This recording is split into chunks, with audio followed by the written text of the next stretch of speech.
Buenas tardes. Dentro de los programas especiales en RTV, la cultura nos interesa mucho y por eso este programa especial se ocupa de la cultura y en particular de una muestra que está estupenda, que se llama La función de lo efímero, construyendo una historia del teatro en el Perú, que está a cargo de Gustavo von Bischofhausen, que está con nosotros, con Mirko y con nosotros, y vamos a conversar el día de hoy sobre esta muestra. Okay. Esta pregunta sobre teatro nuevo y teatro antiguo, Gustavo. Nuestro director, Augusto Álvarez, se ha pasado más de un año a estas alturas viendo por lo menos una obra teatral por semana y algunas más cuando estas son cortas. Estamos hablando de decenas y docenas y casi una centena de obras. ¿Eso hubiera sido posible para un espectador dedicado en los años 10, 20, 30 de los que trata tu muestra? Bueno, en cierto sentido sí, porque la gente iba mucho al teatro. El teatro se hizo todos los días. A partir del 10, del 20 se comenzó a hacer todo el teatro todos los días. Al comienzo era como 2 veces por semana, luego aumentó y eran como 3 funciones al día, todos los días. ¿Y pero cuántas salas, por ejemplo? Hablando bien, del año 10. Bueno, sí. Bueno, en el año 10 habían 4 salas. El teatro principal, que es el Teatro Segura ahora, el Teatro Olimpo, que es el teatro que después fue Teatro Forero y después fue municipal, el Delicias, que era acá en Barrios Altos, y el Politeama, el famoso Politeama, que ya estaba por terminar, porque en el 11 se quemó. O sea, podemos pensar que era una actividad intensa, pero reducida. Sí. ¿Por qué? Porque había un público reducido también. O porque cuando tú usas popular para teatro popular, ¿qué tan popular? Bueno, ese es no un dilema, sino un reto, en el sentido de que lo popular sí iba bastante gente, ¿no? La gente urbana iba bastante, vamos a decir, ¿quiénes no podían el teatro? Los que no podían pagarlo, los que no iban a pagar. Los que no sabían, por ejemplo, quizá había gente que no entendía muy bien, o la gente que podía hablar que he hecho o algo parecido, pero todas las demás personas de la ciudad iban al teatro, cada uno a su localidad. Algunos iban arriba, otros iban abajo y otros iban más abajo. Algunos iban a palco, otros iban a cazuela, como otros los iban toros. Sí, exacto. Algunos iban a... ¿Y qué teatro se ponía? ¿Era principalmente obras peruanas o eran obras que venían de fuera? No, generalmente, las zarzuelas estas al comienzo eran obras extranjeras, ¿no? Al comienzo, pero poco a poco fueron haciendo obras peruanas. Moncloa, por ejemplo, hizo un sainete muy conocido que se llamó La Gran Calle, porque lo interesante es que, por ejemplo, yo una de las cosas que descubrí es que veía una obra y que se daba un mes y medio, y sin embargo es una obra que ahora no representaría nada. Yo decía, ¿por qué? ¿Qué es esto? Y es porque simplemente estos sainetes eran obras que reflejaban el diario acontecer. La Gran Calle, por ejemplo, era la apertura de la Colmena, copiando la Gran Vía. O sea, eran como boletines teatrales. Así es, y era como que la gente se iba enterando poco a poco. No es como ahora que tenemos, por ejemplo, una noticia y al día siguiente ya se olvidó. No, la misma noticia, la gente podía ir discutiendo o viendo la obra nuevamente y iba viendo todas estas cosas, ¿no? Igualito en lo que se llama en Cañete ha sonado un cohete, fue una obra que duró más o menos unas 50 veces seguidas. 50 días. 50 días ¿Qué seguidos, pasó? todos los Y días. dices que eran funciones de 2 o 3 funciones 2 o diarias. 3 funciones diarias, sí. Eso fue en el 32 al 33. Es bien importante porque es una época, justo el 32, acaba de haber la masacre de... ¿Cómo se dice? Masacre, ¿no? La masacre de Trujillo. Me temo que sí. Ya, la prescripción del partido aprista, gobierno de Sánchez Cerro.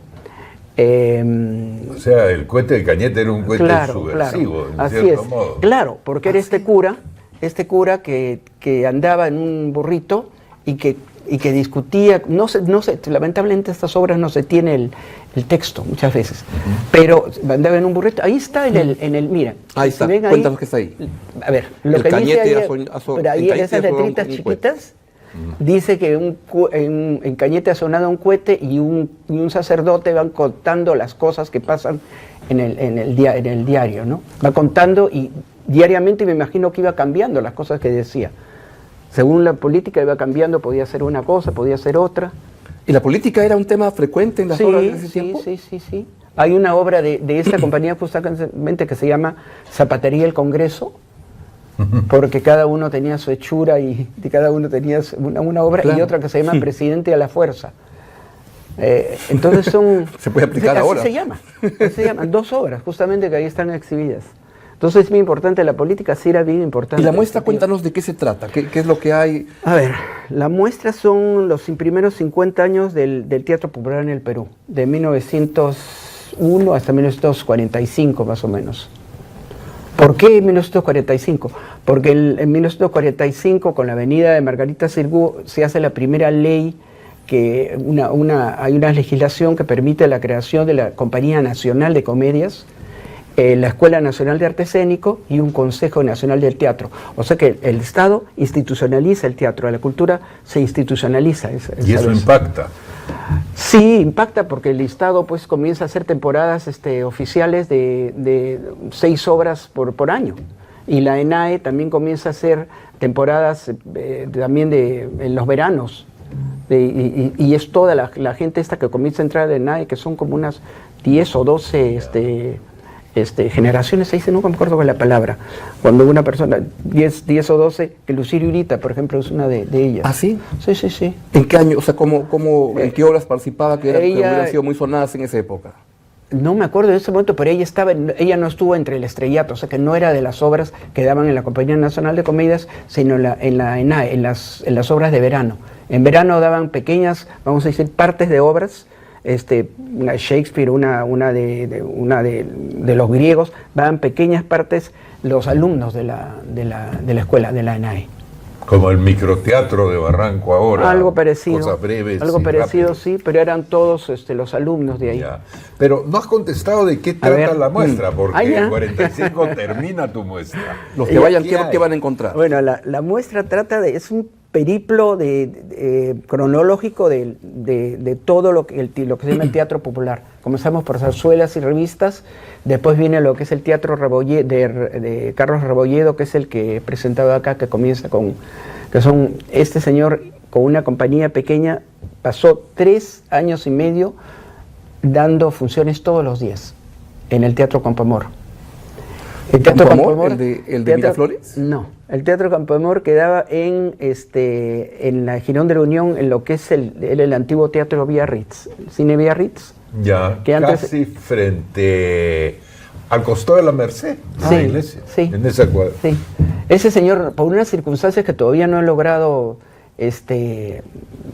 investigar en sentido, eso es de la propiedad de los mercedarios. Le dieron este teatro en consignación, y durante 3 años y medio hizo una temporada diaria de obras, diaria. Distintas obras. Una de las características es que todo el tiempo iban cambiando de obras. ¿Con el mismo grupo de artistas, más o menos? Sí, se juntaron, claro. Ernestina Zamorano, Arturo Castillo, Teresitarse después, y una serie de otros actores que formaban parte de este grupo. No eran actores formados como puede ser después, ¿no? En el año 46 comenzó una escuela. Eran actores formados por las escenas, ¿no? Eran actores formados en escena. Espontáneos. Espontáneos. ¿Era un espectáculo para élites o era un teatro, No. un espectáculo donde la gente era más popular en el sentido de la asistencia y convocaba más gente? Sí, convocaban la cuarta pared, dice, la cuarta pared se rompía bastante porque la gente participaba, ¿no? Pero era pero también había gente de la clase alta, claro que iba gente, porque se reía, era un espectáculo, eran 2 horas decía, 2 horas de risa. Tenían que tener 2 horas de risa y de crítica y de diferentes cosas, ¿no? Interesante. Sí. Ahora, lo que queda en el recuerdo de personas que no son especialistas es cierta mala fama del teatro, de la zarzuela, del vodevil, de los espectáculos populares de esa época. ¿Qué se sabe sobre eso? ¿Es un prejuicio que ha viajado hasta ahora? ¿Efectivamente tenía problemas de inserción social el teatro popular? Yo creo que no tenía, simplemente, pero lo que pasa es que, por ejemplo, para hablar el Diario del Comercio, para mencionarlo, ellos tenían eso que hemos visto del Cañete ha sonado un cohete, sí. Los críticos del Comercio no mencionaban para nada las obras de ellos. ¿Por qué? Porque no les gustaba, las descalificaban, ¿sí? Decían que eran, en fin, que tenían cosas que no tenían nada que ver con el asunto, que no eran de alto. Que había actores apristas en el elenco. Puede ser eso, es que el Rebolledo era una persona muy sindicalizada, era unido al sindicato y era una persona que convocaba a mucha gente. Y yo sospecho que por ahí había cierto tipo de mensajes o cosas que no podían decir por los periódicos, pero que los decían en las obras. Es una suposición, ¿no? ¿Eso se aplicaba también a la zarzuela, por ejemplo? ¿El Comercio no cubría la zarzuela? No, la zarzuela sí, porque inclusive la Asociación de Artistas Aficionados o lo que decían señoritos de la sociedad hacían funciones de zarzuela personales en su casa. Hay fotos en Prisma o en esto, inclusive de los Miro Quesada, haciendo funciones de la verbena de la Paloma, y después de eso se pasó a la Asociación de Artistas Aficionados, ¿no? No, la zarzuela sí. La zarzuela sí no era nada. Es el otro teatro. Sí. ¿Qué sería para ti el heredero natural de ese mundo hoy? Bueno, quizá los chistosos, en cierto sentido, ¿no? Que pasaron, la gente que pasó por ejemplo, Rebolledo y Teresita Arce pasaron al radio. Hay otros que no pudieron pasar al radio porque eran actores muy como encasillados en un papel muy fijo, ya sea para hacer reír, pero una cosa muy fija, y no habían aprendido, o tenían otra escuela, pero ellos sí pasaron, Teresita Arce y las Cholas Purificación. Yo la he escuchado de chiquito todavía. Claro. ¿Por qué no cuentan de la Chola Purificación? Que yo escuchaba el nombre, pero no sé quién es. Ella decía, silbaba, ¿no? Que yo no sé, y decía, visita el Perú. Así cerraba sus programas. Visita el Perú. Y decía cosas graciosas. Muy graciosas. Era en realidad una stand-up comedian. Sí. No es cierto, solo que no la veía de pie en la radio, pero decía chistes, decía bromas, comentaba cosas. Y cosas de un humor, por ejemplo, yo me acuerdo que decía una cosa como que cuando estaban los novios o la gente en la platea, decía, y estaba oscuro, decía que ¿cómo decía? Lo de Acanga es mejor que lo de Ayanga, una cosa como de sentido, cosas muy graciosas, un doble sentido que quizá nos pueda parecer a nosotros, pero tenía calidad. Yo diría que tenía calidad ese doble sentido, porque tenía ingenio, graciosa, era muy buena. Sí. Y ella era ciertamente mejor que Maruja Venegas Salinas, que vino después en la radio, que era una profesora de colegio que enseñaba cosas y traía jóvenes alumnos distinguidos de los colegios. Entonces los padres insistían en que uno viera esto, que uno escuchara, ¿no? Bueno, eso también es interesante. Cuéntanos, eso de Las Cautivas, alegoría patriótica. Ese es Tacna y Arica. Entonces, en 1920 más o menos, 1920 y tantos, esta señora, por ejemplo, hizo una obra de teatro y hay otras personas que también hicieron esto, y también hubieron valses. Saco, el compositor Saco, y habían valses que tenían que ver con las llamadas Las Cautivas. Y había este conjunto de Aragón García, que hay una que es grande, amarilla. Si lo pueden encontrar. Eso ahí.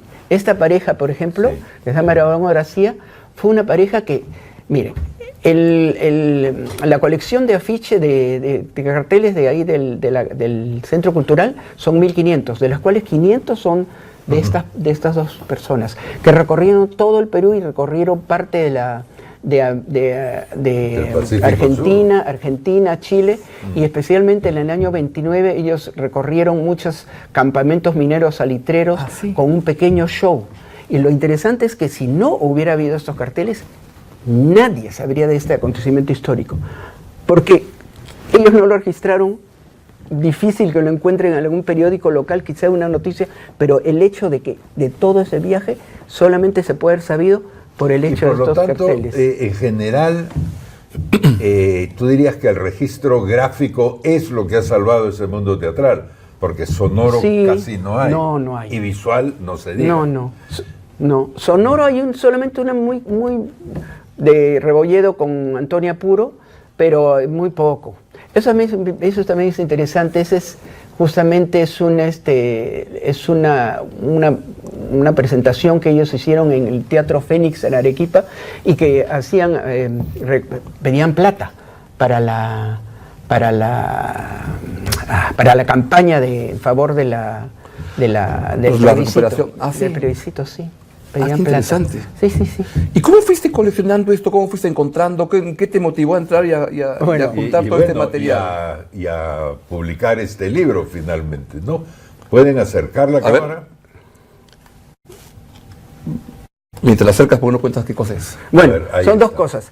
Una cosa es que el libro coincidió con que el Ministerio de Cultura hace como 3 años tuvo dinero para hacer publicaciones. Por primera vez, antes que hubieran estos incentivos económicos, tuvo dinero para hacer. Y yo había trabajado 2 años en el Centro Cultural clasificando esta colección de documentos. Entonces, aproveché la ocasión, pues. En 2 meses tenía un montón de información despertigada y puesta por aquí y por allá, y armé el libro. Este libro que se llama Teatro Popular en el Perú. En Lima. En Lima, perdón. Del 890 a 1946. Claro, es más o menos el mismo ámbito cronológico que el de los. Y después, para esta exposición, nuevamente concursé a los incentivos económicos del Ministerio de Cultura y gané pues para hacer esta exposición.